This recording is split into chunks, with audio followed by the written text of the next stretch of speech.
¿Alguna vez te has puesto a pensar cuáles son esos procesos cognitivos que nos ayudan a la hora de tomar una decisión, de resolver un problema, de organizar o procesar alguna información? Estos son el pensamiento y las funciones ejecutivas. Por un lado tenemos el pensamiento, que es un proceso cognitivo complejo mediante el cual el cerebro manipula, organiza y procesa información para comprender el mundo, resolver problemas, tomar decisiones y generar nuevas ideas. Y por el otro lado tenemos las funciones ejecutivas, que son un conjunto de habilidades cognitivas que nos permiten planificar, organizar, tomar decisiones también al igual que el pensamiento, resolver problemas, controlar nuestros impulsos y llevar a cabo tareas de manera eficiente. A continuación, veremos algunos conceptos de qué son las funciones ejecutivas y de qué es el pensamiento según algunos autores. Para Jean Piaget, el pensamiento es una forma de adaptación que le permite al individuo interactuar con su entorno. Además, decía que el pensamiento se desarrolla por etapas, desde lo sensoriomotor hasta el pensamiento formal y abstracto. Para Lev Vygotsky, el pensamiento está profundamente ligado con el lenguaje. Sostiene que el desarrollo del pensamiento se da a través de la interacción social y que las funciones mentales superiores son el resultado de procesos culturales y sociales. Joaquín Fuster define las funciones ejecutivas como un conjunto de operaciones cognitivas complejas que se llevan a cabo en la corteza prefrontal y que permite la planificación, toma de decisiones, corrección de errores, inhibición de respuestas y entre otras. Muriel Lesak propone que las funciones ejecutivas incluyen cuatro componentes principales, que son la formulación de metas, la planificación, la ejecución de planes y la autoevaluación. Estas son esenciales para la conducta dirigida a metas. Ahora hablemos un poco acerca de las teorías del pensamiento desarrolladas por algunos autores. Una de las teorías es la teoría del desarrollo cognitivo, desarrollada por Jean Piaget. Es un modelo que explica cómo los niños construyen su comprensión del mundo a través de la interacción con su entorno. Además, propone que el desarrollo cognitivo ocurre en etapas.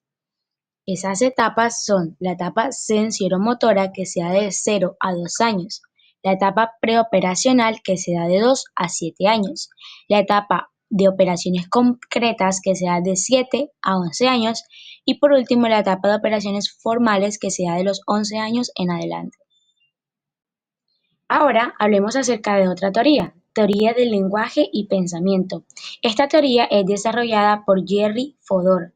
Dice y plantea que los humanos tienen un lenguaje mental que permite desarrollar pensamientos complejos. Este lenguaje mental es innato y se basa en conceptos elementales que se conectan mediante reglas lógicas. Ahora hablemos acerca de otra teoría. Y por último tenemos la teoría sociocultural desarrollada por Lev Vygotsky.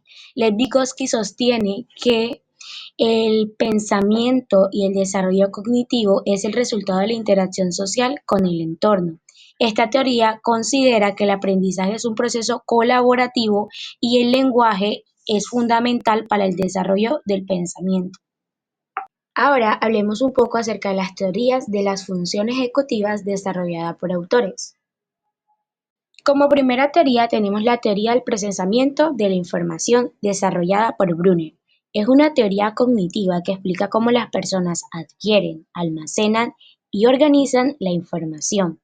Esta teoría del procesamiento de la información compara el cerebro con una computadora que recibe, almacena y procesa la información. También propone que los seres humanos adquieren información a través de los sentidos y que analizan las estructuras cerebrales y su relación con la maduración y la socialización. Luego tenemos la teoría triárquica de la inteligencia, teoría desarrollada por Robert Sternberg. Él decía que esta teoría se puede ejemplificar con personas que se desenvuelven bien en diferentes situaciones, que son creativas o que son analíticas. Dentro de esta teoría encontramos que él desarrolló tres tipos de inteligencia: la inteligencia práctica, la inteligencia creativa, la inteligencia analítica. En la inteligencia práctica, él decía que las personas utilizan conocimientos previos para adaptarse al entorno. En la inteligencia creativa, él decía que las personas o el individuo usa conocimientos y habilidades previos para afrontar nuevas situaciones. Y por último, en la inteligencia analítica, él decía que el individuo resuelve problemas y aprende académicamente. Por último, hablemos acerca de la teoría de Milley y Feynman. Esta teoría se enfoca en los procesos cognitivos que subyacen a la inteligencia. En particular, ellos exploraron el concepto de que la inteligencia no es un conjunto unitario de habilidades, sino que puede descomponerse en componentes o procesos específicos. La teoría que desarrollaron se basa en tres facetas cognitivas que son fundamentales para el rendimiento intelectual. Este modelo se centra en tres grandes componentes de la cognición que están profundamente relacionados con la inteligencia, que son la memoria, que se refiere a la capacidad de mantener y actualizar la información en memoria de trabajo, y es un componente que está relacionado con la habilidad de gestionar y modificar la información cuando se resuelven problemas o se toman decisiones. Luego tenemos la inhibición. Este proceso implica la capacidad para suprimir o inhibir respuestas automáticas o direcciones irrelevantes, mientras que se resuelve un problema o se realiza una tarea. La inhibición ayuda a concentrarse en tareas relevantes y evitar distraerse con cosas que puedan afectar el rendimiento. Y por último tenemos la flexibilidad cognitiva, que se refiere a la capacidad para cambiar de una tarea a otra o adaptarse a nuevas demandas de forma rápida y eficiente. Esta capacidad permite manejar situaciones cambiantes y ajustarse cuando el entorno o problemas requieren un enfoque diferente. Hay varias estructuras del cerebro implicadas en este proceso cognitivo y entre esas encontramos los lóbulos parietales, que son los que ayudan a procesar información sensorial y a organizar pensamientos relacionados con el espacio y los números. El lóbulo temporal, que participa en la memoria y en el lenguaje y son esenciales para formar y entender pensamientos. El hipocampo, que es fundamental para almacenar y recuperar recuerdos que influyen en el pensamiento y el aprendizaje. La amígdala, que aunque se asocia más con las emociones, también influye en cómo pensamos cuando estamos bajo estrés o emociones intensas. En realidad, el pensamiento no depende de una sola área, sino de la conexión y comunicación entre varias regiones del cerebro. Por otro lado, tenemos las funciones ejecutivas, que estas se dan también gracias a la corteza prefrontal, que a su misma vez se dividen en la corteza prefrontal ventral, medial y dorsal. La ventral es la que se encarga de la inhibición de nuestros comportamientos, es decir, la que nos ayuda a controlar nuestras emociones. La medial es la que nos ayuda con la motivación. Es la capacidad que tenemos nosotros de adaptarnos a los distintos situaciones que nos ocurren y poder mirar más allá, no quedarnos con el error que cometemos, sino poder avanzar y evolucionar. Y por último, la dorsal, que es el gerente cognitivo, que es la que nos permite a nosotros tener esa flexibilidad cognitiva al momento de aprender o manipular algún tipo de información. Algunos trastornos relacionados con el pensamiento y las funciones ejecutivas son los siguientes. Encontramos que uno de los trastornos más comunes relacionados con estos procesos cognitivos son el TDAH, que es el trastorno por déficit de atención e hiperactividad. Este afecta la capacidad de planificar, organizar, controlar impulsos, mantener la atención y regular emociones. Estas habilidades dependen del funcionamiento adecuado del lóbulo prefrontal, que en el TDAH presenta alteraciones en su actividad y en la regulación de neurotransmisores como la dopamina y la noradrenalina. Por eso, las personas con TDAH suelen tener dificultades para iniciar tareas, mantener el enfoque y controlar su comportamiento de forma voluntaria.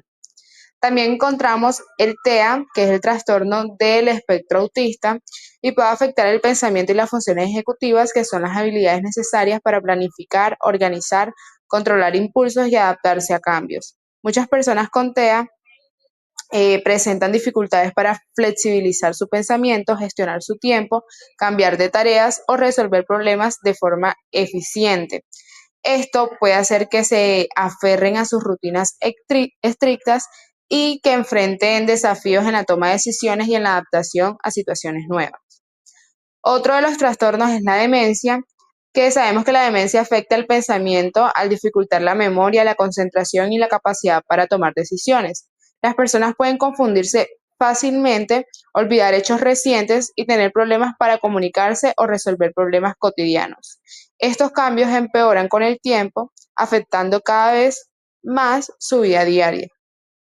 Por último, hablaremos acerca de los instrumentos que sirven para evaluar el pensamiento y las funciones ejecutivas, como test, pruebas, etc.